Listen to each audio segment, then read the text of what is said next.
Terima kasih Tuhan, kami mengucap syukur buat malam hari ini. Kami masih boleh beribadah bersama-sama di mesbah doa. Biar Tuhan terus berbicara bagi kami, sampaikan isi hati-Mu bagi kami. Urapi hamba-Mu yang tidak ada apa-apanya, urapi setiap kami Tuhan, dalam nama Yesus. Kami mengucap syukur, haleluya, amin, amin, amin. Iya, shalom, selamat malam saudara. Berjumpa kembali, hari ini saya sedang ada di Cilacap dan juga Purwokerto. Ada pelayanan ya, dan biarlah kita mau tetap setia ya di tengah-tengah kesibukan pelayanan. Saya tetap menyempatkan waktu untuk terus melayani jemaat mesbah doa di mana saja berada. Tentunya dengan satu kerinduan saya supaya kita semua terus bertumbuh ke arah kedewasaan Kristus. Baik, kita akan sama-sama melanjutkan bacaan firman Tuhan. Namun sebelumnya saya akan bacakan kesaksian yang sudah masuk terlebih dahulu. Shalom Ibu Pendeta Debbie, selamat malam. Saya seorang ibu dari Jakarta. Saya mau bersaksi Bu, di bulan Desember yang lalu saya mengalami sakit kepala yang luar biasa sakitnya. Sampai ya saya berdoa dan saya juga berjanji kalau Tuhan menyembuhkan saya maka saya akan bersaksi di mesbah doa. Ya, saya takut ini ada kaitannya dengan peristiwa yang terjadi beberapa tahun lalu yang sudah silam, tepatnya tahun 2021 di mana saya mengalami kecelakaan. Namun pertolongan Tuhan dan mujizat Tuhan ya ajaib bagi saya. Waktu itu sekitar jam 5 pagi saya bangun dan saya lewat pintu belakang hendak mematikan lampu. Ya, hendak mematikan lampu. Namun ketika saya melewati taman, ya ada dahan palem kering yang jatuh tepat di tengah jalan. Dan ketika saya melangkahi dahan tersebut, karena masih gelap, jadi tidak kelihatan, ternyata tempat yang saya injak itu basah. Saya langsung terpeleset dan benturannya cukup keras. Ya, di kepala sampai saya mengalami pusing beberapa saat. Saya merangkak, ya, saya sambil mengucapkan berkali-kali haleluya, haleluya, puji Tuhan. Bukannya merintih kesakitan, namun saya berseru haleluya, haleluya, puji Tuhan. Saat itu saya berpikir bahwa saya pasti akan mengalami cedera karena selain benturan yang keras itu, ya juga mengingat usia saya yang sudah 45 tahun. Ya, karena pengalaman saya itu sudah belasan tahun yang lalu. Karena mengingat pengalaman saya belasan tahun yang lalu juga pernah kepeleset sampai saya sempat tidak bisa berdiri. Jadi ini sudah berkali-kali jatuh ya Bu ya. Tapi puji Tuhan sudah hampir 2 tahun berlalu saya tidak merasakan keluhan apa-apa lagi. Saya percaya itu semua karena pertolongan Tuhan yang begitu luar biasa. Saya juga mau mengucapkan terima kasih kepada Ibu Debbie yang selalu setia melayani kami. Khususnya secara pribadi, saya lewat khotbah-khotbah yang Ibu sampaikan, karakter saya banyak diubahkan. Amin. Ya. Yang tadinya saya itu orangnya emosian, gampang tersinggung, gampang marah, ya bahkan kekhawatiran berlebihan. Puji Tuhan Bu, sekarang saya lebih banyak berserah pada Tuhan. Sekali lagi saya mengucapkan terima kasih banyak atas pelayanan Ibu. Maaf kalau kesaksian saya ini terlalu panjang. Tuhan Yesus memberkati Ibu sekeluarga. Amin, amin, amin. Puji Tuhan saudara ya, kita percaya bahwa Tuhan kita Tuhan yang ajaib, Tuhan yang hebat sehingga Dia terus menyertai dan ya apapun yang kita lakukan, ya biarlah kita semakin hari semakin berserah pada Tuhan karena ya tidak ada yang tahu hidup ini ya. Puji Tuhan Ibu pernah mengalami cedera ya, terjatuh ya bahkan 2 kali pengalaman itu dan puji Tuhan tapi Tuhan menolong bahkan ya tidak sampai terjadi apa-apa karena ya Tuhan turut bekerja mendatangkan kebaikan. Puji Tuhan ya kesaksian Ibu bahwa Ibu sudah bertobat ya dulu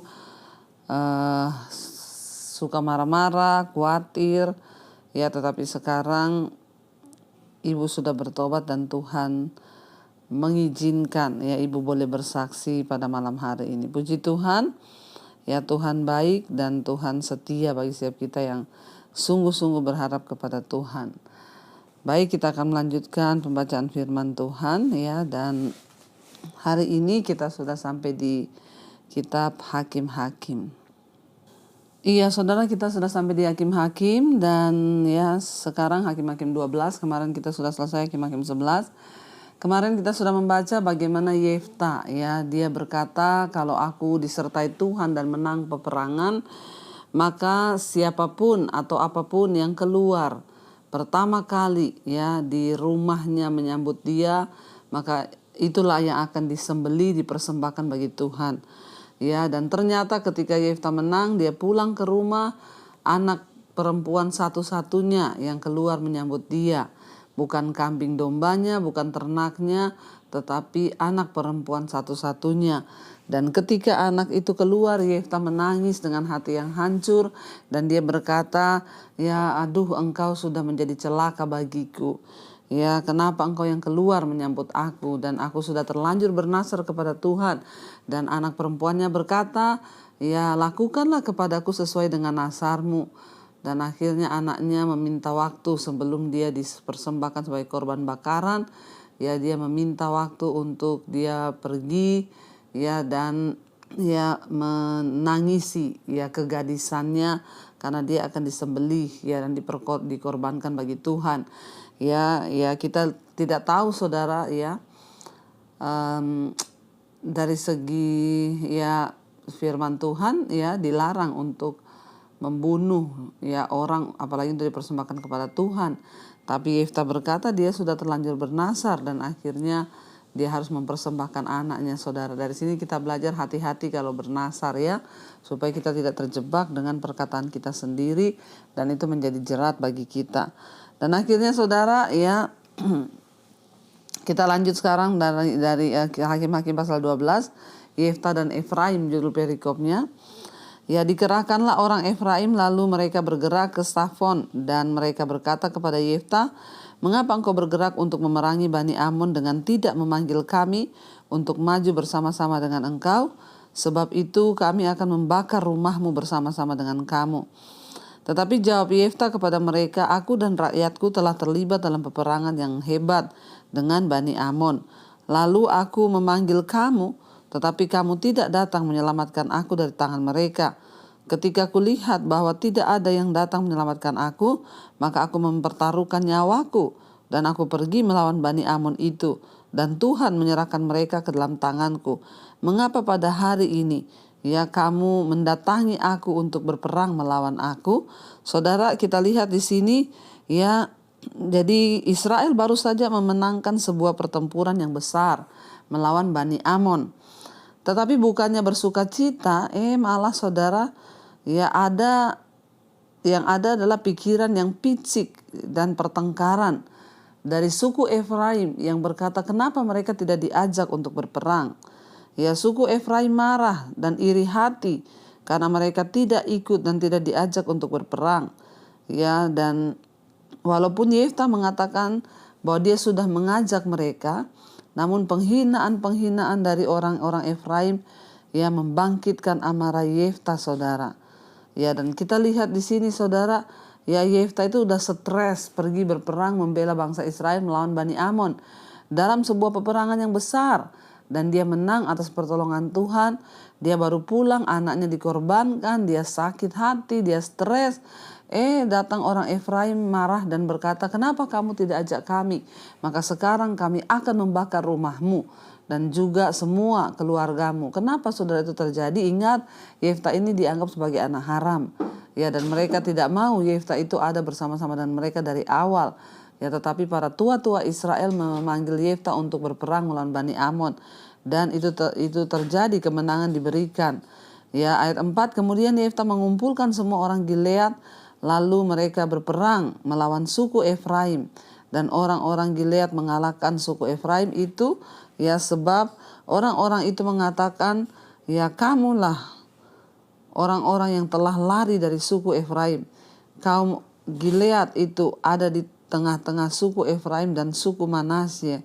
Jadi saudara bayangkan, ya Yefta sedang di dalam ya pergumulan, barusan pulang perang, stres, capek, anaknya lagi ya dikorbankan, mereka ya akhirnya mengancam Yefta untuk membunuh dan membakar rumahnya. Mereka mengolok-olok dia dan berkata, kamu itu ya adalah orang yang telah lari dari suku Efraim. Kaum Gilead itu ada di tengah-tengah suku Efraim dan suku Manasye. Ya, dikatakan ayat 8, untuk menghadapi suku Efraim itu, maka orang Gilead menduduki tempat-tempat penyeberangan sungai Yordan.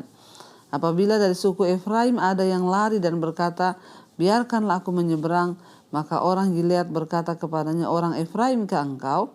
Dan jika ia menjawab bukan, maka mereka berkata kepadanya, coba katakan dahulu Sibolet. Jika ia berkata Sibolet, jadi tidak dapat mengucapkannya dengan tepat, maka mereka menangkap dia dan menyembelihnya dekat tempat-tempat penyeberangan sungai Yordan. Pada waktu itu tewaslah dari suku Efraim 42.000 orang. Yefta memerintah sebagai hakim atas orang Israel 6 tahun lamanya. Kemudian matilah Yefta. Orang Gilead itu lalu dikuburkan di sebuah kota di daerah Gilead. Kita lihat bersama saudara ya. Akhirnya karena penghinaan-penghinaan dari orang Efraim itu membangkitkan amarah Yefta. Ya, sehingga dia memanggil pasukannya lalu membunuh 42.000 orang Efraim. Ingat masa lalu Yefta itu anak haram yang dibuang, ya diusir. Tetapi akhirnya mereka kembali membangkitkan kenangan lama itu masa lalu. Ya, Yefta marah sehingga dia membunuh semua orang Efraim.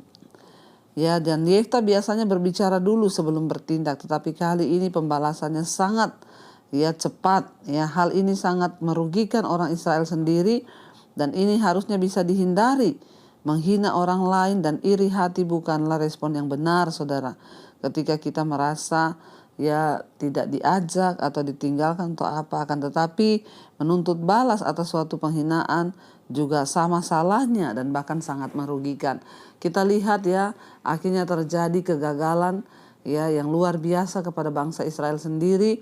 Suku Efraim menentang Yefta, mereka menghina dia sehingga Yefta marah dan dia juga membunuh karena dia tersinggung dengan penghinaan Efraim. Dua-dua itu tidak dibenarkan. Menghina orang tidak dibenarkan karena merasa tidak diajak perang atau iri hati dengan kemenangan. Kita tuh sering terpancing saudara ketika kita iri hati atau kita merasa diperlakukan tidak sesuai yang kita mau, maka seringkali kita tuh menghina orang, memburuk-burukan orang. Tetapi membunuh dan tersinggung dengan penghinaan orang itu juga tidak benar. Yefta tersinggung dengan penghinaan dari suku Efraim, dia bertindak dengan emosi membunuh 42.000 orang Efraim. Kita belajar dari sini, akhirnya terjadi perang saudara sendiri antara sesama orang Israel. Dan kita belajar dari sini Bapak Ibu bahwa mari kita ini tidak boleh gegabah atau saudara bertindak semena-mena yang kita mau. Ketika kita iri dengan orang atau kita merasa tidak dilibatkan, jangan pernah menjelek-jelekan orang atau menghina dia. Sebaliknya ketika kita juga dihina, jangan mengambil tindakan yang merugikan apalagi membunuh. Jadi orang-orang dari suku Efraim itu menimbulkan kesulitan bagi Yefta sama seperti yang mereka lakukan kepada Gideon, saudara. Yefta merebut tempat-tempat penyeberangan yang dangkal dari sungai Yordan, yakni perbatasan Efraim, dan mampu mengalahkan penduduk Efraim ketika mereka menyeberangi sungai itu. Yefta memakai tes pengucapan kata Sibolet, adalah kata yang berarti sungai. Orang Efraim mengucapkan si sebagai s, sehingga tentara-tentara Yefta bisa dengan mudah mengenali mereka adalah suku Efraim. Saudara, dendam itu tidak baik. Ketika kita mengalami sesuatu, Yefta juga tidak pernah meminta dia menjadi anak haram, sehingga mereka juga begitu benci kepada dia. Tapi menjadi pendendam juga tidak baik sehingga membunuh orang lain. Kita belajar dari dua perkara ini. Marilah kita semakin berhati-hati dalam hidup ini supaya hidup kita berkenan kepada Tuhan. Mari kita tundukkan kepala, kita berdoa. Terima kasih Bapa, kami bersyukur lihat pembelajaran firman Tuhan malam ini. Kami belajar bahwa kami tidak boleh iri, dengki, atau apalagi menghina orang lain. Tapi kami juga tidak boleh dendam ketika kami dihina. Biarlah kami belajar melepaskan pengampunan. Begitu banyak pembelajaran lewat firman-Mu yang kami peroleh. ya supaya kami boleh hidup semakin bijaksana di dalam hadapan Tuhan. Berkati setiap anak-anak-Mu yang setia ikut mesbah doa, mereka yang mencari Tuhan, ingin mengerti firman-Mu. Berikan hikmat Tuhan, pewahyuan agar kami semakin hari boleh semakin mengerti kehendak Tuhan di hidup kami. Yang terikat dengan dosa-dosa Engkau lepaskan, yang ada dalam pergumulan keluarga, keuangan, hutang piutang, Tuhan juga lepaskan. Kami hanya menaruh harapan kami kepada Tuhan sebab Engkaulah sumber kekuatan dan pertolongan bagi kami. Berkati juga semua anak-anak-Mu Tuhan, mereka yang setia mencari Engkau, yang rindu punya keturunan ilahi, bukakan kandungan yang tertutup. Tuhan turut bekerja mendatangkan kebaikan.